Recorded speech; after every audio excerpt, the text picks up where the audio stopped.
Maintenant, par rapport à la MJC, est-ce que tu penses que la MJC Foot pourrait exister en 2021? Est-ce que s'il n'y avait pas eu cette fusion?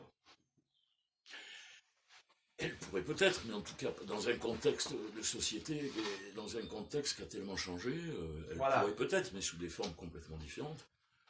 Tu sais, je vois, alors, moi je me suis éloigné du foot, je te dis, depuis 30 ans, mais j'entends, je croise, etc. Et puis, bon, évidemment, mais comme le foot est à l'image de la société, il y a plein de choses qui ont changé, alors... Donc ça aurait été... Mais même on l'avait vu, nous, que c'était en train de changer quand j'étais à la fin, moi, où on se disait avec René, et d'autres, bien sûr, on va aller voir les parents qui veulent venir, ou on va aller voir pour recruter un gamin pour jouer au cadet national, etc. On va dire, nous, notre projet, c'est pas que votre gosse, on n'en fera pas un pro, c'est pas notre projet. Par contre, on essaiera d'en faire un type, un homme... Pas trop mal. Pas trop mal, quoi, voilà. Et parce que il y a eu l'effet qui se coule avec Laurent.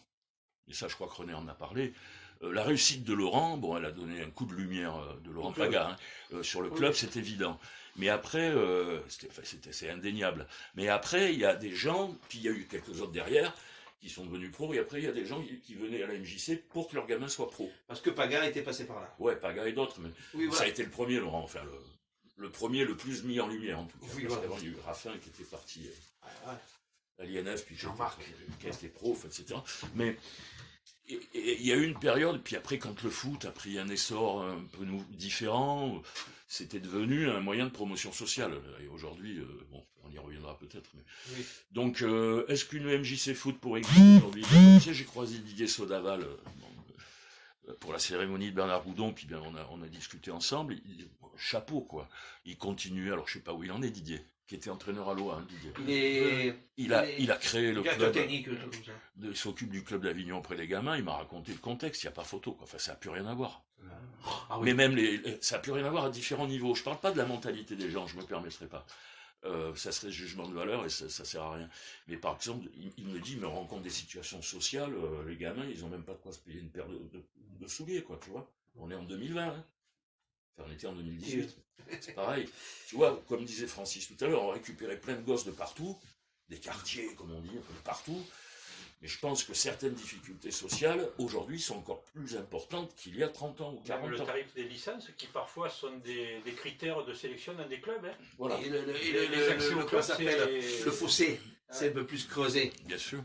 Les différences, pardon, non, et puis le contexte. Le pouvoir d'achat, parce que je pense à ça. Creusé. Vous avez parlé beaucoup, avec René et puis d'autres, de l'implication des familles et des parents. C'était une marque de fabrique de la MJC, ça. C'est la force. Mais les parents qui nous emmenaient tous les dimanches, là, ils faisaient les tickets... Ils n'ont jamais demandé un centime. Hein. Ils n'ont jamais demandé un centime. Aujourd'hui, est-ce que toutes les familles pourraient le faire? Parce que le pouvoir d'achat de l'époque était plus élevé, me semble-t-il. C'est sûr. Mais c'est sûr qu'il était plus élevé. Mais il y avait deux choses. Il y avait effectivement, certainement, le pouvoir d'achat. Et puis il y avait le temps loisir, le sacré loisir. Oui. Qui était moins développé qu'aujourd'hui. Non, qui était plus développé qu'aujourd'hui. C'est-à-dire qu'on avait, au niveau professionnel, on arrivait à consacrer du temps au sport. Mais il y a beaucoup de choses se développer maintenant. Oui, non, parce que le mode a changé. Le mode de vie a changé complètement. Maintenant, si tu es commercial, tu rentres chez toi, tu es encore avec ton ordi, tu es toujours encore en prise avec ton travail. Ça a changé la vie. Mais attends, j'ai l'exemple, moi, type de celui avec qui, enfin, on va y venir sur le tournoi, mais Jean Saldo, il travaillait encore à la Cernam, il avait du temps. Et puis il n'avait pas un chef Fayon qui venait lui foutre la pression, il avait du temps pour venir consacrer bénévolement pour le tournoi. Et il y en avait plein d'autres. Jean-Paul Laveille, qui était à la police nationale, il avait du temps. Les mecs qui travaillaient à la SNCF, ils avaient du temps. Non mais c'est vrai, c'est ce que dit Francis. Les mecs, ils avaient du temps, la pression. Les cheminots. Francis Noël. Ils avaient du temps. Ça me fait penser à quelque chose, parce qu'à un moment donné, il est évident qu'un club qui perdure, comme c'était le cas de l'FJC, moi je pense que si ce club-là ne s'adapte pas à cette société qui évolue, à un moment donné, il est en complet décalage, il est en voie de disparition. Tout ça pour te dire qu'un jour, c'était dans ces années-là, l'FJC, tournoi de l'MJC, Rochefort-du-Gard, qui était quand même le lieu de rassemblement. Et tu sais, à l'entrée, il y a un puits là, à Rochefort. Et moi, je me suis retrouvé sur ce puits. J'étais avec René, Ajus, Urtis. Ouais. Je sais pas si tu étais là, Fabrice. Ouais. Et René, on discutait de la saison passée, de la saison à venir. Ouais. Il avait fait une réflexion. Il a dit, vous savez quoi? Il a dit là, maintenant, ça y est, on a mangé notre pain blanc. Et les années à venir, pour la MJC Foot, vont être très, très difficiles. Ouais. Alors, soit, parce qu'il a dit, il y a un gros virage qui s'amorce, soit on s'y adapte, soit on s'y adapte pas. Mais si on s'y adapte pas, ça va être très compliqué pour le club. Je sais pas, moi je suis parti en 93, ça devait être 88, 87. Non, et puis il y avait. Ouais, il y avait l'enjeu. Et puis attends, tu dis. Il disait ça, René, tu vois, ce qui n'était pas faux. Est-ce qu'on pourrait avoir le même modèle? Non. Au plan du foot, non. Au plan sportif purement, non. Déjà, nous on a vécu, je me souviens, les saisons au cadets nationaux où on s'entraînait que 2 fois par semaine, hein. Contre des centres de formation. Contre des centres de formation. Mais regarde tous les clubs, Cavigal, Mazargues, qui formaient les jeunes comme nous. Enfin, je parle uniquement du foot, là, du sport. Les mecs, ils se sont écroulés. Hein. Ouais, Mazargues essaye de repartir. Peut-être. Mais donc, sur le modèle, tu jouerais pas. Alors, je sais plus, moi, il y a des championnats nationaux, je suppose, de U, je sais pas quoi, là. Mais là, il y a. En 15 ans, il y a plus rien. Il y a les championnats nationaux à César maintenant. Voilà, bon, mais les 14 fédéraux qui ont pris la suite des cadets nationaux, le championnat s'est arrêté. Ouais. 14 fédéraux, c'était les. Techniquement, tu pourrais plus. Sportivement, tu pourrais plus. Tu pourrais plus. Alors que l'école, par contre, de formation de la jeunesse, parce que c'était ça en référence à l'éducation populaire, puisse se faire, je pense que ça se fait dans plein d'endroits. Je vois passer Christophe Carrasco, là, le travail qu'il fait dans son club. C'est vachement chouette, quoi. À Mayenne, puis il n'y a pas que lui, il y en a d'autres. Je vois passer aussi David Pellegrin, qui doit être président peut-être du club là-bas. Donc ils ont un investissement, je suis sûr qu'ils font référence à la MJC. Mais au plan sportif, tu pourrais plus. Moi, je sais que pour avoir entraîné et pour entraîner encore, tu vois, tous les clubs où j'ai entraîné depuis que je suis parti de la maison des jeunes, j'étais à Villeneuve, j'étais à Carpentras, je suis à 10 à Villeneuve là.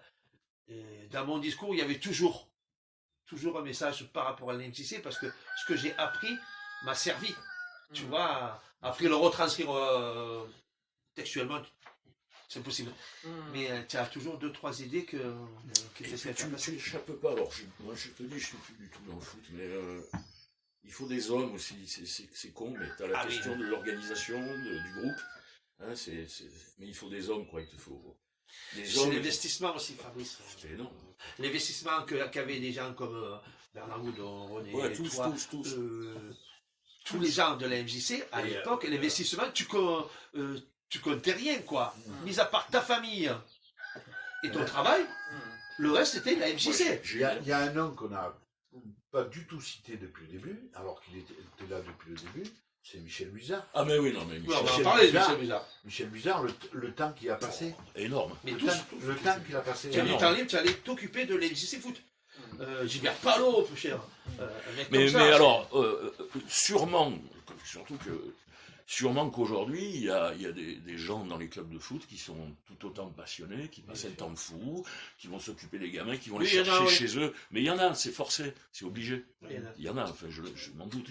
Mais les choses se font différemment. Pour rebondir sur ce que tu dis, toi en 90 t'as arrêté, ouais. Et tu y allais quand même jusqu'à la fin avec René pour recruter des jeunes. Ah bah ouais, et tu leur disais, bon bah, écoutez, nous on veut pas obligatoirement, le but c'est pas de vous faire devenir pro, mais c'est de vous faire évoluer dans votre socialisation d'hommes, etc. Ouais. Et à partir de l'excellence. Voilà. Quand toi t'as commencé donc à la MJC, ouais. Donc t'as commencé 20 ans avant. J'avais 15 ans, moi, donc 15 ans. Donc ça fait, donc là on est en 90, donc dans les années 75. Ouais. Donc toi t'as vite t'as assez vite participé à ce phénomène de recrutement de jeunes pour développer le club, et tu as vu le grand changement en 20 ans. Tu as vu un changement terrible au niveau de l'approche des jeunes et des parents et vraiment. Je sais, globalement, si tu veux, je sais que c'est plus le cas aujourd'hui, mais globalement, j'ai jamais eu, par exemple, de parents, quelques exceptions près, mais c'était vraiment marginal, notamment quand je m'occupais des cadets nationaux, j'ai jamais eu de parents qui venaient me saouler parce que leur fils, il jouait pas. ou qu'il jouait en réserve, ou qu'il était sur le banc et qu'il rentrait pas, ou qu'il rentrait 3 minutes, etc. Globalement, j'ai jamais eu la place Alors, ils étaient sûrement frustrés, pas contents. Des fois, des parents ne devaient pas comprendre pourquoi lui et pas mon fils, etc. Oui. Ça, c'est humain, tu n'y échappes pas. Mais j'ai jamais, enfin, je te dis, vraiment à la marge, quoi, des parents qui s'autoriseraient à contester le choix de l'éducateur. Je pense qu'aujourd'hui, ça ne doit pas être la même. Ça doit pas être pareil. Et aujourd'hui, si je te raconte des trucs. Ça, je pense que ça ne doit pas être la même. Mais bon, mais jamais. Tu vois,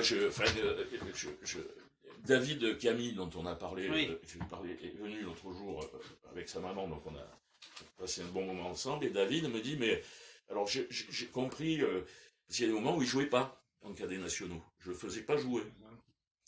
Et il m'a même raconté une fois à l'entraînement, il y a deux collègues qui se tapent qui se fritent, quoi. Et le mercredi, il se frite, moi je les vire de l'entraînement, et David, il me dit, ben, c'est bon, dimanche, je suis titulaire, quoi. Oui. Et puis le dimanche, je ne l'ai pas mis titulaire. Et la logique de David, c'est de dire, ben, c'est qu'il devait être vraiment meilleur que moi.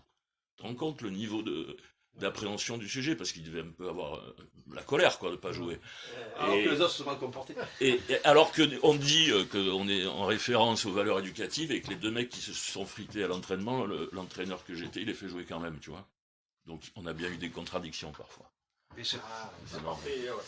Mais non, globalement, non. Elle était intéressante cette question finalement. Là. J'ai eu un parent une fois, j'ai toujours refusé. Tu peux fermer la vie, s'il te plaît ? Ouais, j'ai eu un parent une fois, mais j'ai toujours refusé. Qui m'invitait à boire l'apéro chez lui à la sortie des entraînements, 4-5 fois. Pour un peu me séduire et faire jouer son fiston, quoi, tu vois. À l'époque, j'étais pas apéro, ça a changé depuis.